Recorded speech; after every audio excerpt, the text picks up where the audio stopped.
Fala pessoal, aqui é o Marcelo de Assis do The Music Journal Brasil e eu tenho a alegria de estar aqui com o Salgadinho, esse que é um dos grandes nomes do samba brasileiro, né? E nós estamos muito felizes de ter você aqui hoje. Tudo bem, Salgadinho? Tudo bem, Marcelo. Estou feliz também. Aê, garoto! Muito legal poder participar, falar um pouco da minha trajetória e fico feliz de estar com todos vocês aí que estão assistindo. Pô, legal. A gente lembra muito bem nos anos 1990, né? O início daquela revolução do samba, a qual você fez parte, né? E Inaraí é um hino do samba, né? Como que foi o início da sua trajetória até o sucesso? Como que isso aconteceu? Foi desde pequeno? Como isso aconteceu? A minha vida sempre foi envolvida por conta da minha família, né? Minha avó e meu avô chegaram de Minas Gerais com 14 filhos, né? Olha só. Mas também no legado da trajetória deles, muita musicalidade. Minha avó tocava um pouco de cavaquinho, essa coisa do regional mesmo, né? Meu avô trouxe uma sanfona, inclusive, nem sei onde foi parar essa sanfona. Ei, perdeu. Ele e um outro primo dele que tocava um pouco de sanfona, né? Aquelas coisas e tal. Sim. Então aí meus tios, minhas tias, minha mãe, aquelas cantorias todas de coisa de fazenda. E aí, inevitavelmente, o cavaquinho não ia ter como deixar de fazer parte da minha vida. Isso é maravilhoso pra mim, porque foi um legado de família, assim, forte. E aí, na minha trajetória, né?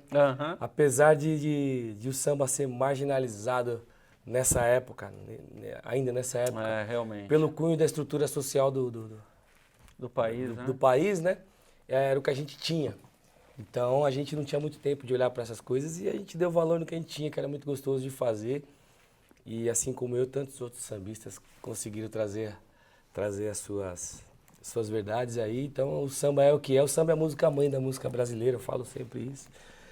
E eu dei muita sorte assim, de nascer na família que eu nasci por conta da musicalidade. Então inevitavelmente eu não ia ter como não lidar com alguma coisa da música na minha vida. E com tanto apoio, eu acredito que você teve bastante apoio na família, você pode falar isso pra gente. Chega um momento que você sente que tal profissão você seguirá.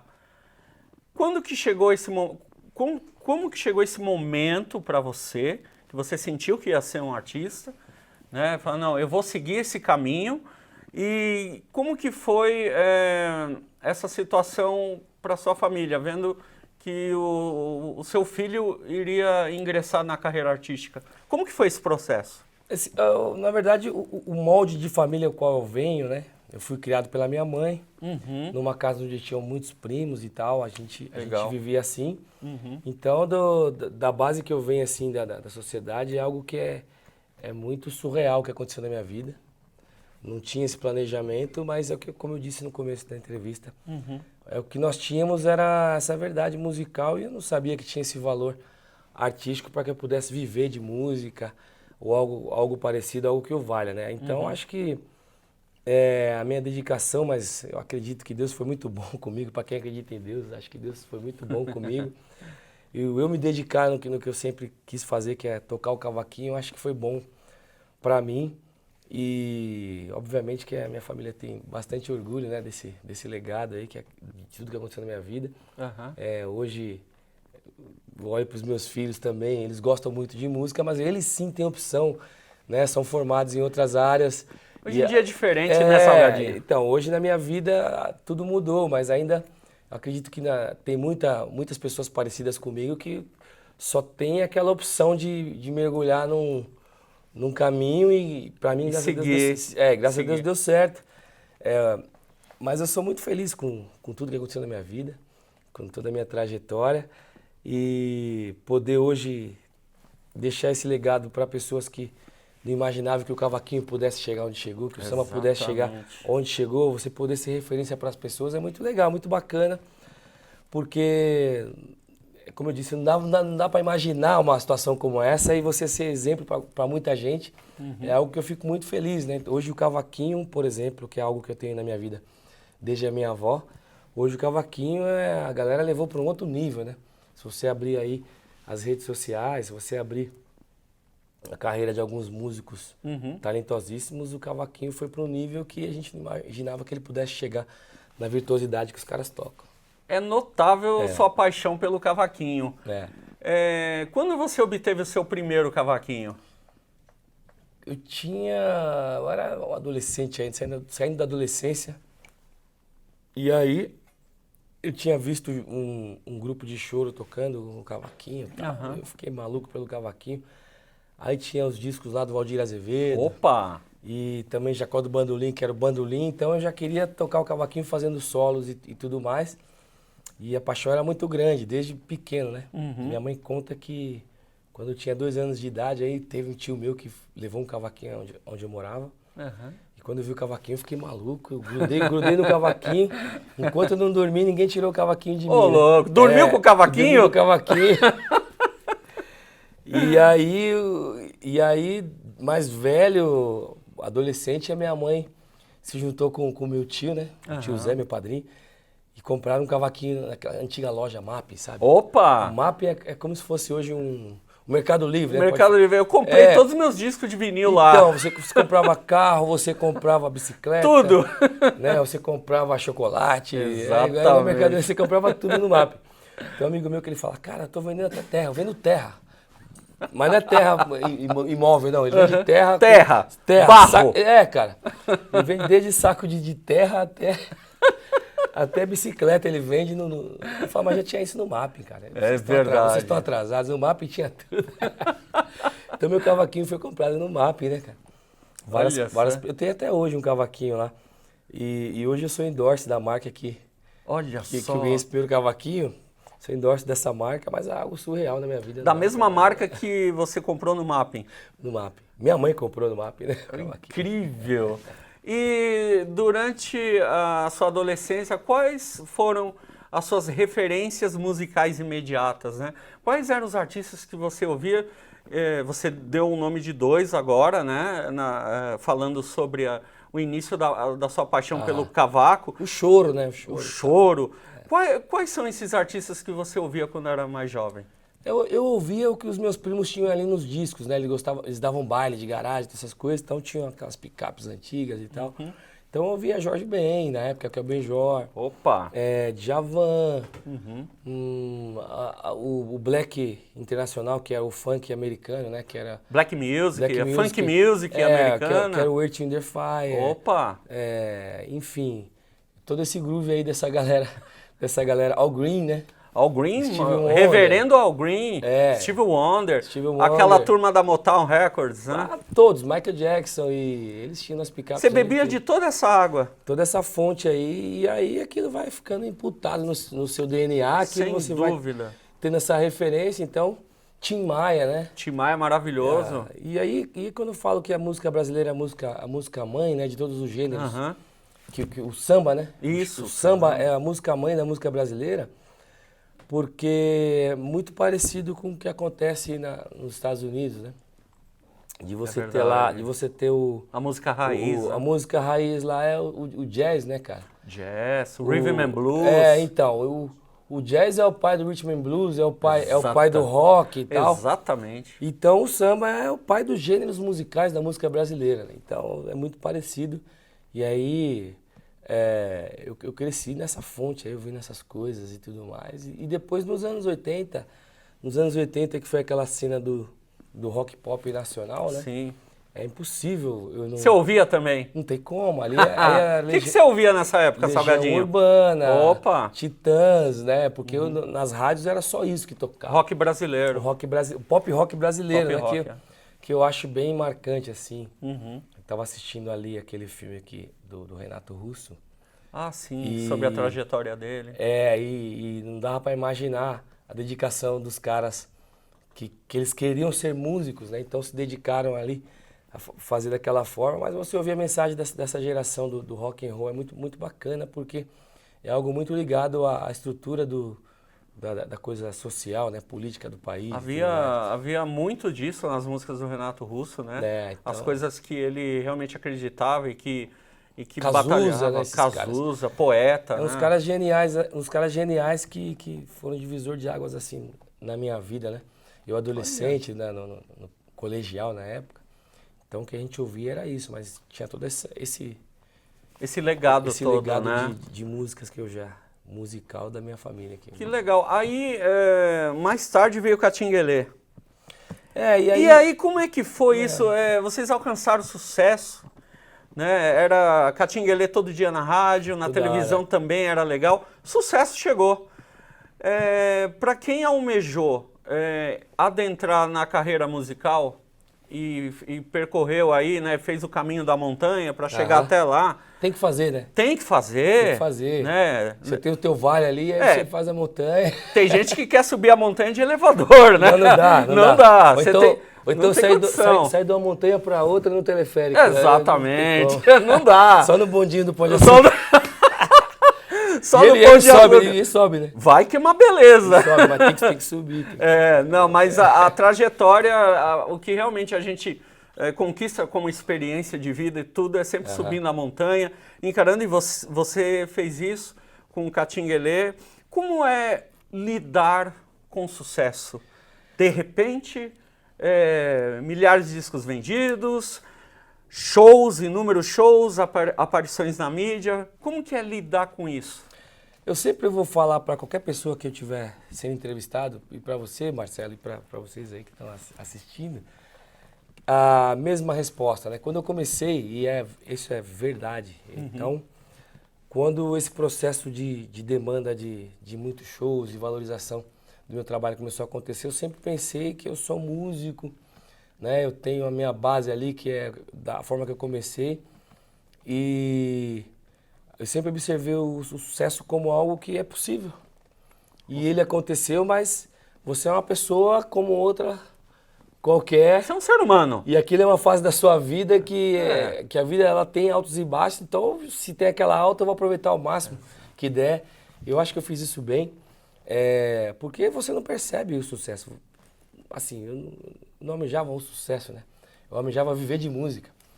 E aquilo passou do ponto de uma forma que foi algo marcante para uma geração. Mas existe uma dificuldade nisso, quando a gente realmente chega a algo muito bom para nós, e é a forma de como podemos lidar com isso. Teve algum período de dificuldade nesse sentido? Eu acho que o comportamento de quem está assim, no seu redor, né? É que te deixa um pouco suspenso do que é a realidade e com medo também. Você fala, poxa, o comportamento das pessoas começa a mudar com você, né? O cara não fala mais bom dia, ele fala, e aí o sucesso, né, cara? Tipo, o sucesso não é uma pessoa. Bom dia ficou para trás, né? Como você tá, como você vai, e você começa a ter muito isso, e aí o sucesso, que legal o sucesso. Aí você fala, cara, mas é uma coisa que não dá pra você pegar. Intangível. Você ouve, é intangível, você ouve as pessoas falando, você ouve sua música tocando e fala, legal. Mas, cara, aí quando eu puder sair dessa roda, como é que vai ser? Porque as pessoas se comportam assim comigo, né? Então, eu acho que a coisa mais estranha assim é o comportamento das pessoas, né? E obviamente você muda o teu comportamento. Sem dúvida. Porque você começa a ter facilidades que outra hora você não tinha aquelas facilidades. Todas as portas abertas, você fala que maravilha. Né? O ir e vir, você tem o direito de ir e vir, mas você fala, que maravilha, ficou muito mais gostoso o ir e vir, né, cara? Você entra e sai a hora que você quer, da onde você quer, você pode. É reconhecido. Vai no restaurante e todo mundo sabe que é o salgadinho, quer tirar foto. Não quer cobrar sua fatura. Não precisa pagar não. Quando você voltar no meu restaurante, pode vir no meu restaurante de novo. Muito legal. Então isso é muito bacana, mas são fases da vida e não é fácil para a pessoa lidar com isso, muito jovem, né? 22, 23 anos de idade, mas foi uma fase muito interessante da minha vida com o Catinguelê, com tantos fãs pelo Brasil afora, viagens internacionais, né? Então abriu uma porta enorme para vocês. Como compositor, para mim foi muito bom, eu gravei com muita gente, as pessoas queriam todas gravar as músicas do Salgadinho, né? As minhas músicas, e aí foi muito bom, realmente. É algo que eu não imaginei para minha vida, mas que foi muito bom acontecer isso. Eu imagino a gratidão que você tem de ter realizado parcerias musicais. Isso também colabora para o artista aumentar seu horizonte, né? De você conhecer artistas de outros gêneros E isso sempre agrega para sua musicalidade. Sempre agrega. Agora, é uma pergunta bem complicada de se dizer. Você tem várias parcerias, mas quais dessas parcerias você julga, olha só, você julga importante para sua carreira? Os primeiros parceiros musicais que nós não imaginávamos que poderíamos fazer sucesso com as músicas, eles são muito importantes para mim, todos eles. Todos os compositores, né? Os grupos de samba e de pagode que deram confiança para as minhas músicas são parceiros importantes na minha carreira. Claro. O grupo Catinguelê é um parceiro muito importante para mim. Minha primeira gravadora, Chopapo, que tinha o Augusto Português, que não era uma gravadora, ele tinha ali uma casa onde ele fazia shows, né? E ele resolveu gravar os artistas todos e o Catinguelê estava ali junto, me deu muito apoio. A minha primeira gravadora multinacional, que foi a Warner Music, foi um passo importante. O SBT foi um parceiro muito importante na minha trajetória, porque nós acabamos ali, no início dos anos 90, tendo muita demanda de compromisso com as caravanas do Gugu, claro, né? As caravanas ali até do Bolinha, opa, do Raul Gil, e a gente começou a ter contato com esse nível de artistas que para nós era impossível ter contato. E a partir dali, do comecinho dos anos 90, o Catinguelê teve muita oportunidade de fazer programas de TV onde o pagode não entrava ainda. E aí, o Viva a Noite, o Sabadão Sertanejo, né? E, obviamente, os outros artistas de samba e pagode também, do mesmo segmento que a gente ali, né? Principalmente de São Paulo, começaram também a cumprir essa demanda de rodízio ali. Aí acho que isso incendiou bastante o que foi o pagode nos anos 90, a partir do Gugu, Liberato. É um cara que eu tenho muita gratidão, foi um amigão nessa fase e depois dessa fase também, né? Um cara muito grande, infelizmente nós o perdemos. Perdemos ele, é verdade. Mas um cara trabalhador, um cara competente, um cara visionário, um cara que quebrou o paradigma pra gente, né? Que é afrodescendente e o preto periférico, ele abriu espaço ali, a produção dele, os diretores, para que a gente pudesse mostrar a nossa música, porque o nosso samba é um samba romântico, né? Sim. E por vias de estrutura da sociedade, o homem negro, ele não é visto como um cara que ele pode ser um cara afetuoso, né? Geralmente todas as demandas das coisas que acontecem na sociedade, o homem negro não, o homem negro ele aparentemente é rústico, mas ele é um homem romântico, e aí a gente pôde cantar o nosso romance a partir dessa parceria com o SBT. Alguns lugares a gente chegava e falava, sua música é muito legal, mas ela não combina muito com você, né? A música é tua, mas o cara falava pra mim, a sua música é muito legal, mas não combina muito com você. Mas vocês estavam lá para quebrar esse paradigma. Mas é algo que a gente não sabia que estava quebrando. Era a nossa vez de, como pós-adolescente, saindo de um sonho para realizar, e você se deparar com esse tipo de situação. Você vai nas rádios e fala, essa música aí é muito legal, mas tem que ser um outro personagem para cantar, né? E aí a gente cai naquela questão da Montal, né? Opa! E quando surgiu a Montal e legal, né, cara? Que depois surgiu o Elvis Presley, um grande ícone. Que veio da igreja gospel, onde a música negra foi uma coisa espetacular. Exatamente. Né? E aí, de repente, ele é o rei do rock, né, cara? O rock é negro. E o rock é preto, né, cara? O rock Mas é muito preto. legal, porque... Nós tivemos o Chuck Berry, né, pra chegar no Elvis. Aconteceu muita coisa. Então, nós tivemos o Little Richard. Exatamente. Então, quando parte aqui pra nossa cena no Brasil, o cara fala pra essa música é muito legal, mas teria que ser outro personagem. Você pode ser um grande compositor, né, pra ficar no pano de fundo. Se não precisar, não fica nem no fundo, não apareça. Por favor, não apareça. E aí a gente conseguiu quebrar esse paradigma através do Gugu Liberato, onde a gente começou a ter a oportunidade de mostrar o samba romântico, o pagode romântico, do jeito que a gente fazia. Nós tínhamos a experiência de acompanhar, como banda, né? Vários artistas que vinham do Rio de Janeiro para São Paulo, e a gente era muito fã, a gente é fã, é a nossa escola, né? Pessoas como Ivone Lara, Juvelina Pérola Negra. E aí você tem o arte popular, Você tem o Sempre Assim, que era um grupo da época, o Catinguele, que acompanhava Tinha esses Raça artistas. Negra também. Eu falo que acompanhava esses artistas, eles vinham para São Paulo e a gente fazia banda para eles.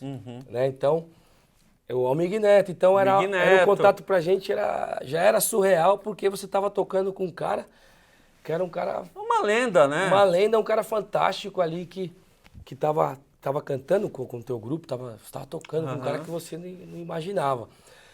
Então essa experiência foi muito boa para nós. E aí quando a gente começou a fazer a nossa música do nosso jeito e aparecer naquele espaço ali, a Rádio Cidade na época, né? Opa! Depois virou Rádio Sucesso. Exato. O Moisés da 96,9. Rocha, Gleide Xavier, com o programa dela. Então a gente começou a ter esse tipo de abertura.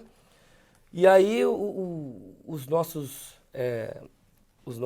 vamos dizer, fãs, né? Algumas pessoas que eram músicos também, falavam, puxa, cara, se os caras podem, a gente pode também. Então o Pagode 90 virou um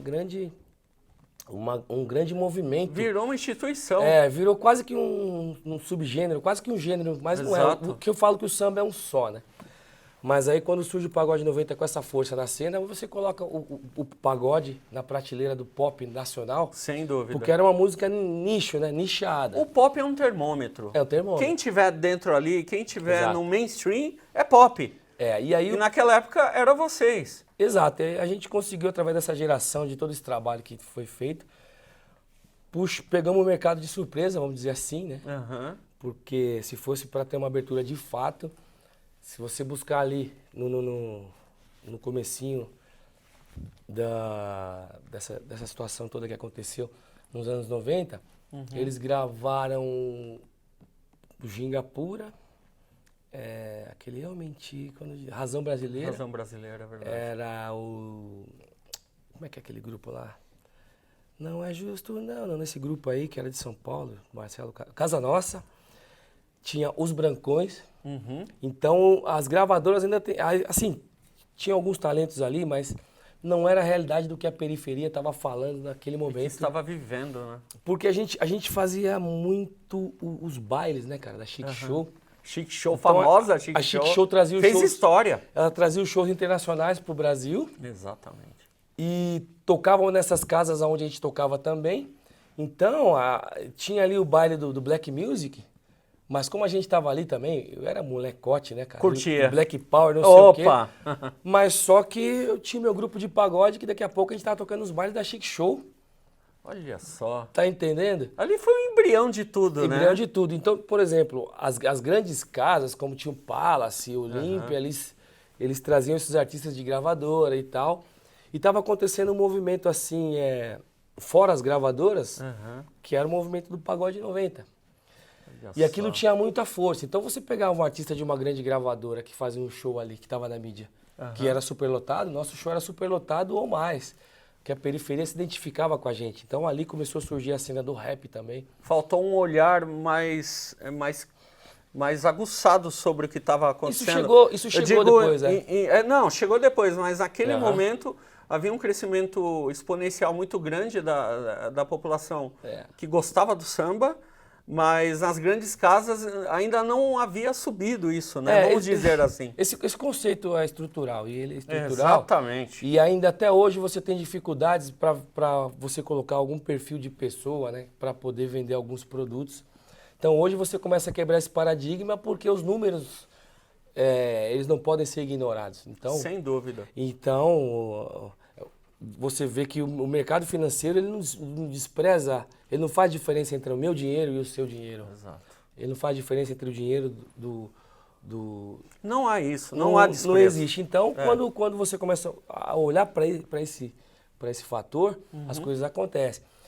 E aí chegou um momento que onde as gravadoras nos contrataram a SPC, a Raça Negra e tal, e aquilo foi uma grande cena que é o chamado Pagode 90. Aí finalmente vingou, né? Vingou e aí é uma coisa grandiosa até hoje, né, cara? E uma coisa que me chama bastante atenção,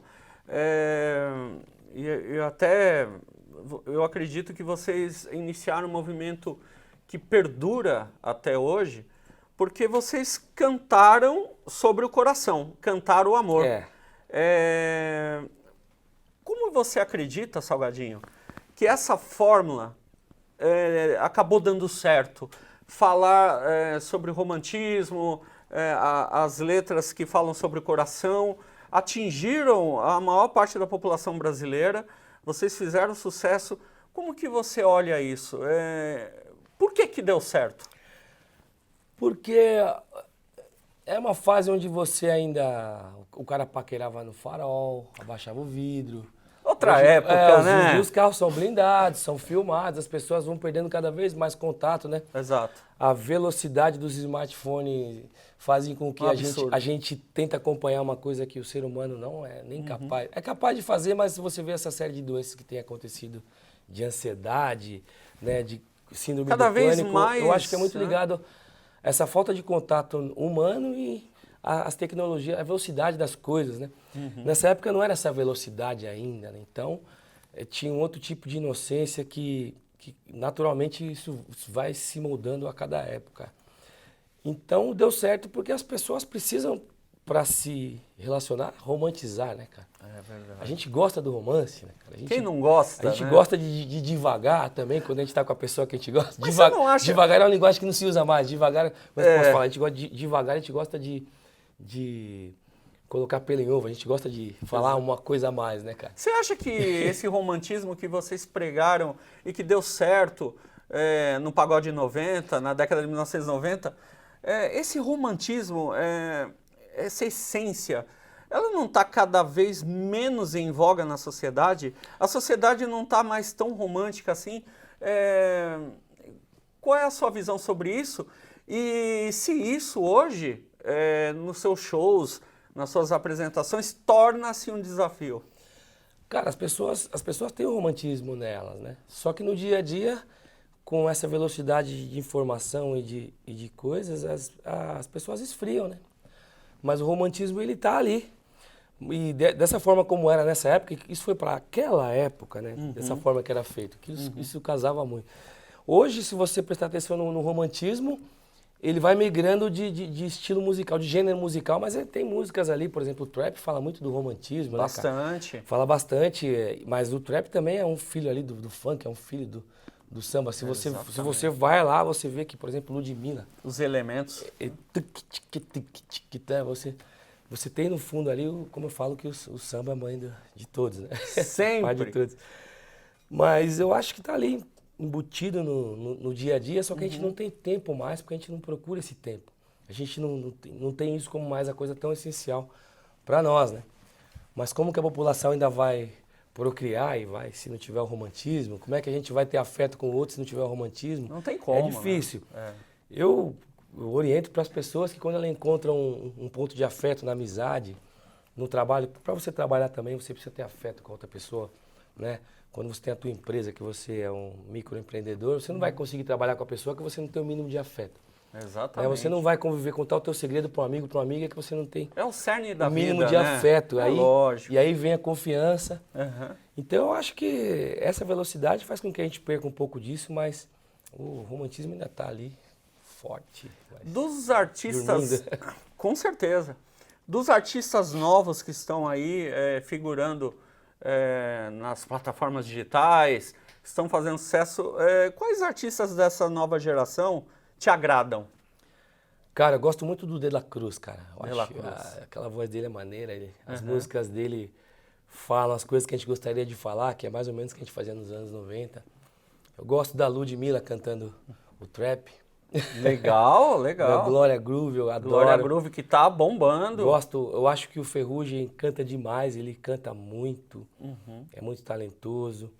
O Thiaguinho conseguiu já, no legado, o estilo que ele faz, já trazer pessoas que estão fazendo músicas parecidas com o estilo dele, já é um legado. São coisas geniais que eu curto. Pô, sensacional. Muito mais, curto muita gente. Se eu for falar aqui... E... para o pessoal que ainda não sabe, mas já deveria saber, né? Porque o Salgadinho, ele tem uma paixão e deixou muito claro a sua paixão pelo cavaco. E ele é o mentor do cavaco hoje. E eu gostaria... Um dos, né? Hoje são 12. Né? Mas foi o precursor desse movimento, né? De dar aula de cavaco. Online, em vídeo. E eu queria que você me falasse... dessa experiência, como que pintou essa ideia na sua cabeça Você foi o precursor. E como você analisa o resultado desse tipo de matéria a selecionada aí para os fãs? Eu, na época, tinha muita dificuldade de encontrar algum tipo de material voltado para o cavaquinho, né? Uhum. Como eu estava iniciando, eles eram muito complexos, eram difíceis para quem estava iniciando. E realmente não tinha vídeo aula para cavaquinho há 30 e tantos anos atrás. Com certeza. E aí a minha dificuldade era grande. As aulas eram muito caras e os professores de cavaquinho da época também tocavam na noite, né? Uhum. E aí o horário que eu tinha geralmente era de manhã, você não pegava os caras para te ensinar. Não tinha como, né?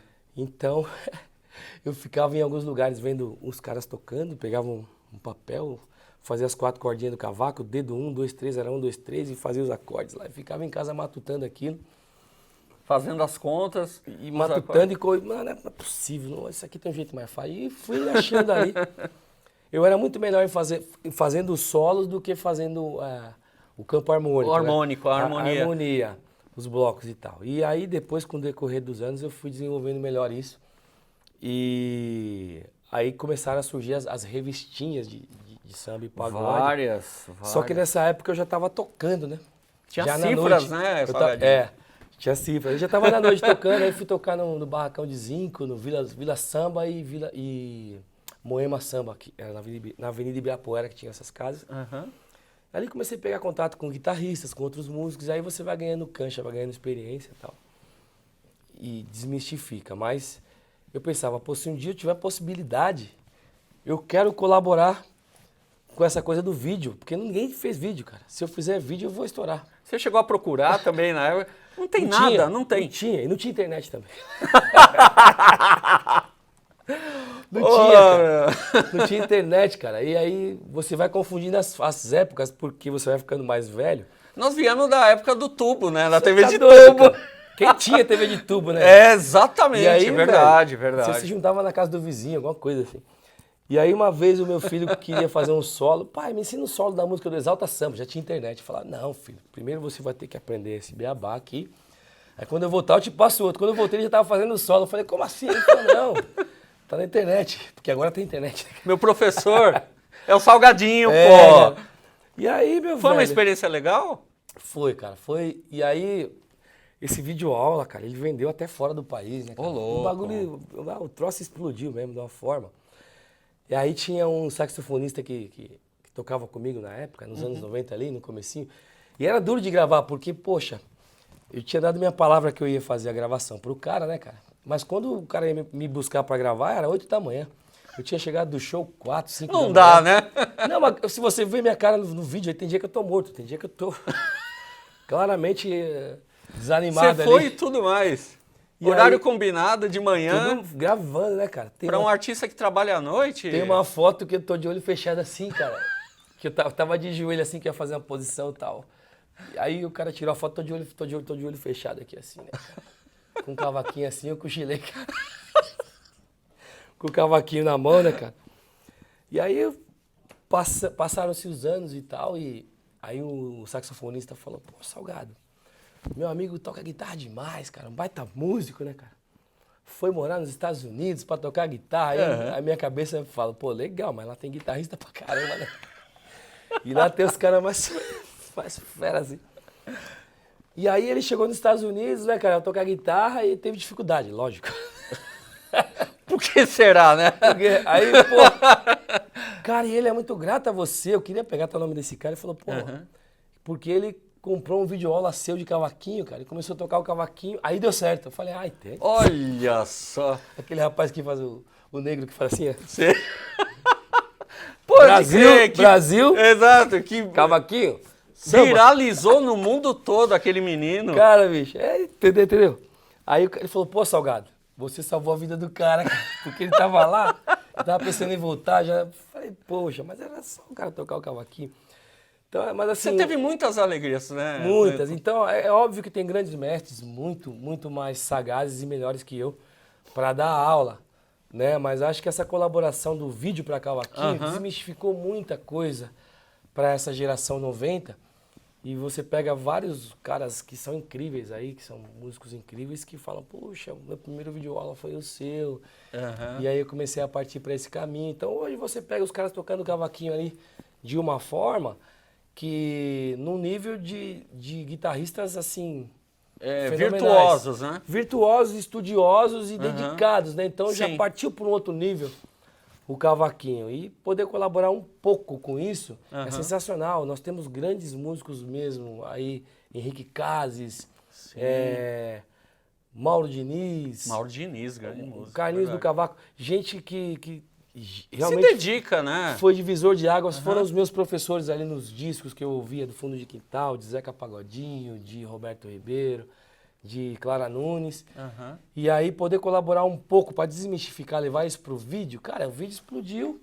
Aí outros cavaquinistas fizeram. Hoje eu indico para vocês o curso do Mauro Diniz, que é um baita curso legal. Tem o curso do Herculano, que toca cavaco demais também. Tem a Academia do Cavaquinho, que é do Salgadinho. Aê, garoto! Vamos Você vender. procura Academia do Cavaquinho, tá o Salgadinho dando aula, porque nessa pandemia a gente não tinha muito o que fazer. Falei, vamos fazer um vídeo aí, vamos fazer um vídeo, cara. Aí comecei a fazer de novo, depois de 30 anos, acho que depois de 22 anos, a minha segunda turma. Nossa! Que alegria, Mas tá lá. O curso tá vigente, tá lá, né? Tá vigente. Eu tô devendo esse curso pro Afonso Padilha, que toca cavaquinho. Legal. Tô devendo esse curso pro meu amigo Ice Blue do Racionais. Ice Blue vai chegar. Eu vou mandar um e-mail. Eu lembrei agora, né, cara, que você me falou. Que bom! Que bom! Milhares de pessoas vão ver isso agora. lembrei agora que eu tenho que mandar um refrão pro Thales, né, do Manevo. Opa, o Vou mandar um Thales! refrão pra você. O Thales, um grande abraço, que também vai estar aqui também demais, com a gente. Cara, canta demais. Canta demais, Faz com músicas certeza. Sensacionais. Então, a música me dá muitas alegrias. O samba me dá muita alegria. Até né, hoje, né? O pagode me dá alegria até hoje. Cara. Agora, nós falamos aí sobre a música negra, a música preta, como dizem atualmente, né? E eu, particularmente, eu sou um entusiasta, eu amo a música negra.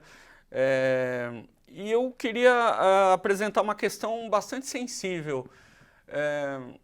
Como que você observa, desde da época que você fez sucesso, ainda faz, mas aquela época do Catinguelê, de toda aquela dificuldade do samba aparecer mais, de não ser mais aquele gênero marginalizado como ele era. Hoje ele está muito mais mainstream, né? Isso é muito bom. É sensacional, sensacional. Mas quanto você acredita, Salgadinho, que isso evoluiu na nossa sociedade? Quanto você acredita nisso? E as políticas públicas, como que você acha que elas estão agindo, né? Estão procurando melhorar ou não? Se houve algum avanço? A gente sabe da dificuldade que é isso. Qual a sua opinião, aliás? Eu acho que a minha opinião é muito difícil falar só da música preta, né, nesse contexto. Eu acho que a cultura de periferia ela é muito rica.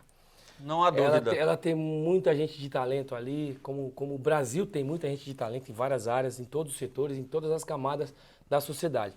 Mas as políticas públicas aí, não quero ser redundante, a gente sabe que é para poder agregar a máquina que é o governo, né, para auxiliar uma demanda de pessoas que ficam fora dessas oportunidades, né? Tanto na educação quanto na cultura. Infelizmente, nós temos acompanhado que houve uma involução de todos esses fatores nos últimos anos e é óbvio que a cultura vai ser atingida de forma drástica. Nós vemos aí que eu não acompanhei mais, mas se não me engano, eu acho que filosofia, educação artística, educação física, eu acho que alguns colégios já não tem mais na grade. Isso é complicado. Não, isso aí é um crime. Para mim, na minha opinião, isso é um crime contra a sociedade num todo, porque todo mundo perde, né? Você perde os novos talentos, você perde o ímpeto do jovem em querer crescer, em querer buscar algo melhor para sua vida através da cultura, da arte ou do esporte. Meu filho mais novo, numa fase que ele está com 22, 23 anos agora. Quantos filhos você tem, Salgadinho? Tenho 3. 3 filhos. 3 filhos. E o João Pedro, quando ele jogava futebol, e aí eu pude... Não tô falando do esporte agora, não só da música. Não, tô claro. falando do contexto geral da sociedade. Contexto geral. Porque essa história de que a favela venceu quando uma pessoa vence, não, a favela não venceu, cara. A favela não venceu e com essas políticas públicas que tem, é pra favela... Ela ainda sofre muito. É pra favela não vencer, pra ninguém da favela vencer. Então um ou outro vai despontar em alguma situação, mas algo que... Aí vem para aquela questão das pessoas falar meritocracia, né, cara? Então, meritocracia para quem não carregou tijolo, porque é complicado você ter que construir um muro aqui com a mão, você tem que construir uma coisa com a mão, né? E com a outra você tá com a espada aqui guerreando para não morrer. É difícil. E ainda você vai ter... É uma dualidade. Ainda você vai ter que ter um tempo para ter o seu lazer, como? Você tá com as 2 mãos ocupadas aqui, então é mais ou menos isso que acontece na nossa sociedade. Se a máquina do governo não vem para te auxiliar, então fica impossível, né? Você falar de qualquer coisa aqui que seja uma frase bonita, mas que não vai ter significado nenhum. Não vai servir para nada. Posso falar o que eu quiser aqui, mas se a máquina não funciona... É a ação que vale, né? É a ação que vale. A palavra o vento leva, Então né? acho que é muito em função disso, né? Mas eu acho que é como foi construída a nossa sociedade no campo geral. Eu não estou falando de extremos, né, cara? Porque a gente vê hoje que se os extremos não derem jeito de confluírem, a sociedade só perde, né? Verdade. Então o futuro só perde. E aí as coisas vão ficando cada vez mais endurecidas, né? Os sentimentos vão ficando cada vez mais banalizados, né? A empatia, se colocar no lugar do outro, é impossível se colocar no lugar do outro, porque... Tá difícil isso, né? Mas eu acho que pode melhorar, né? Com a nossa postura como ser humano, como sociedade, num campo geral, assim, eu posso falar da minha visão como cidadão, né? E a diversidade na música? Os artistas que são da diversidade, como que você olha esse movimento também, né? Se realmente a diversidade está tendo um espaço maior hoje em dia, ou se ainda ela ainda enfrenta realmente algumas dificuldades aí com a conjuntura social e política atual? Enfrenta dificuldades, vai enfrentar, mas ela tem um espaço maior, porque as pessoas se propuseram a gritar pelos seus direitos e muitas das pessoas que é justo, se propuseram a buscar, tentar entender e agregar isso nas suas empresas, no seu dia a dia, nas suas coisas. Né? A gente tem na nossa banda, a gente tenta fazer o máximo que dá disso para confluir com a demanda do que é necessário, né? Se colocar no lugar do outro. A gente tem mulheres na banda, poderia ter mais. São musicistas incríveis, né? Exatamente.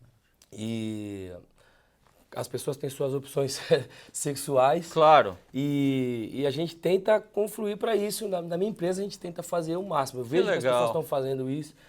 Eu acho que no samba estão tentando fazer bastante isso em relação às mulheres, né? Eu vi a Karina, que é uma cantora. Karina, ela tá fazendo, maravilhosa. Tá fazendo esse bastidor aí com as meninas todas. Tá ganhando bastante força com isso, né? E isso é super... Karina, parabéns pelo seu empenho, né? E ela é ótima, cara. Então, eu acho que no samba tá faltando um pouco mais dessa diversidade, mas as pessoas estão tentando buscar fazer. A gente vê muito mais isso no rap, no trap, mas as pessoas estão partindo para esse caminho aqui e justamente o sertanejo tem muita mulher cantando. Tem, né? Bastante. Então, acho que... Ganhou um movimento muito grande. Cada vez mais vai ter espaço. Vai ter dificuldade, mas vai ter esse espaço para que as pessoas se encorajem a fazer o que elas acham que devem fazer. Legal. Os seus projetos futuros, o que você está preparando? Como que está a sua carreira hoje aí, Salgadinho? Cara, porque show, eu sei que você já veio de um hoje, né? Dá show... pra perceber pela voz, né? Eu não tirei o óculos até agora. Mas você tá ótimo, pô. Não, você tá ótimo. Tem algum projeto futuro aí que você pode falar com a gente, que tá surgindo? Nós temos um projeto sensacional, que é a Casa do Salgado. Maravilha. Se você for no digital aí, você procurar Casa do Salgado, tem lá um projeto maravilhoso que eu gravo na minha casa. Projeto que andou muito nos streamings, nas plataformas. A gente tá lançando Casa do Salgado 4 agora. Eu acho que semana que vem tem lançamento aí. Opa! Com o grupo de propósito. Mas muita gente bacana passou por lá, né? Marcelinho Freitas, Péricles, Pichote, Turma do Pagode. Gravei com meu filho Paulo Vitor. Dom Tigre é um grande cantor, compositor. Guardem bem esse nome. E tô lançando também material que eu gravei em Salvador, né? Eu gravei agora, no começo do ano, em 45 dias, gravei 3 conteúdos de audiovisual. Um foi em Salvador, que vai ser lançado agora. O outro é esse Casa do Salgado 4. E o meu aniversário na Império da Casa Verde, que foi sensacional também. Então, até o final do ano, vamos lançar tudo. Até setembro, a gente está tentando lançar todo esse material para que as pessoas tenham acesso. E essa é a minha vida, fazendo música, fazendo os projetos audiovisuais, né, cara? Eu gosto muito de choro, de instrumental. Tem muita coisa bacana que vai surgir. Só procurar lá, Salgadinho no Instagram, @Salgadinho, e Cantor Salgadinho Oficial no YouTube. Vocês vão ficar por dentro do meu dia a dia. Acho que ficou muito claro, que o processo criativo do Salgadinho é ininterrupto. O cara não para. E isso é muito bom para o samba. E eu gostaria de agradecer você por essa entrevista. Foi muito bom conversar com você. Muito bom. Esse ícone do samba. Eu fiquei à vontade. Talvez tenha faltado alguma coisa, eu falei demais sobre isso. Não, foi prazeroso. Realmente foi um prazer muito grande. E a gente espera que você participe de outras vezes aqui com a gente para falar aqui. Eu também espero. Agora, em relação a não parar de de criar, né? Um contato que eu tive com um grande amigo que já se foi, infelizmente, seu Ademir Martins, que era um pintor autodidata, um cara que um dia falou: Salgado, você precisa fazer cada vez mais o que Deus te mandou fazer. É música, faça música, mas faça muita música. Então eu procuro fazer isso, porque ele me deu um exemplo. Uma vez que eu fui numa exposição dele no MASP, e eram 3 andares assim de muito volume de obras, de esculturas, de pinturas, né, de falas e tudo mais. Então, seu Ademir Martins, para mim, é uma grande inspiração. Deixar meu beijo para todos vocês aí. Obrigado pelo espaço. Maravilha! Eu sou Marcelo de Assis, do The Music Journal Brasil, juntamente com o Portal Terra. Tivemos a honra de entrevistar o cantor Salgadinho e nos vemos na próxima. Até mais, pessoal. Tchau, tchau, gente.